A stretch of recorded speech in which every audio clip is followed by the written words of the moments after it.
Celebramos hoy el Pentecostés. El Pentecostés es el Espíritu que desciende sobre los apóstoles en forma de lenguas de fuego que se distribuyen sobre cada uno.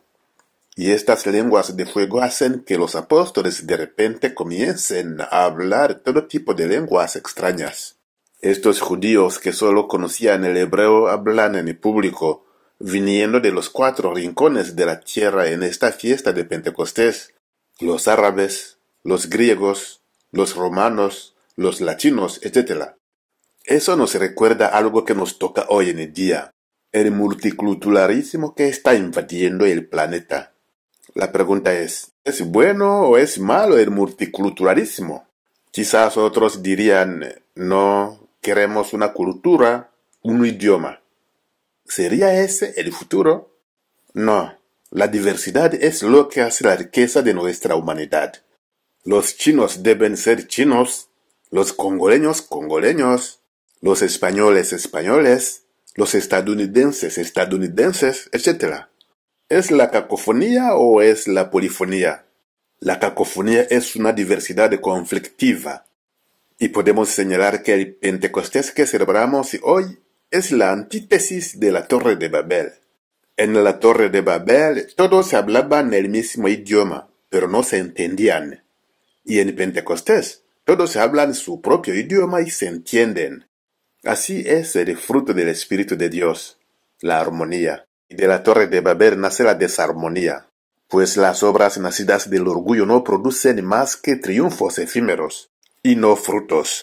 Y así cuando el hombre intenta hacer todo sin contar con Dios, único principio de la vida, comete una auténtica herejía de las obras. Entonces, la armonía o la desarmonía no es una cuestión de idioma, sino de lenguaje. Detrás del idioma hay lenguaje. Y vemos que en el espíritu cada uno habla su propio idioma y el otro lo comprende y lo escucha. Esto significa que el espíritu no está para igualar las culturas, igualar las personalidades o hacer que los seres humanos o los países o las culturas sean similares en lo que llamamos globalización. La globalización quiere imponer un modelo único, lo que llamamos pensamiento único hoy en día. Si no piensas así, no eres políticamente correcto. Yo pregunto, ¿todos debemos pensar lo mismo? Pues no.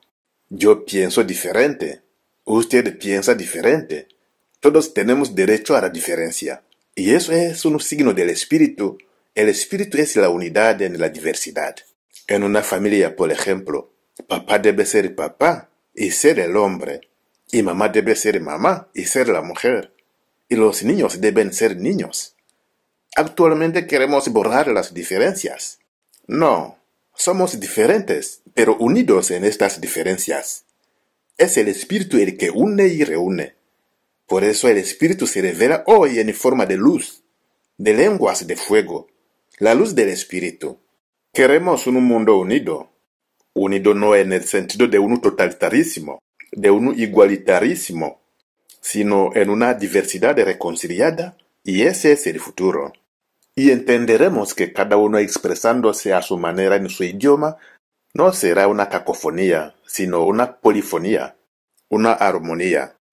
Pero parece que eso no se le da al hombre.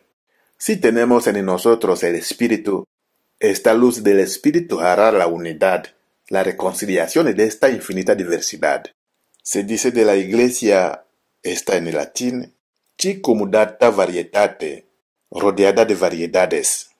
Y el mundo que Dios ha hecho está lejos de ser un mundo uniforme, unilateral.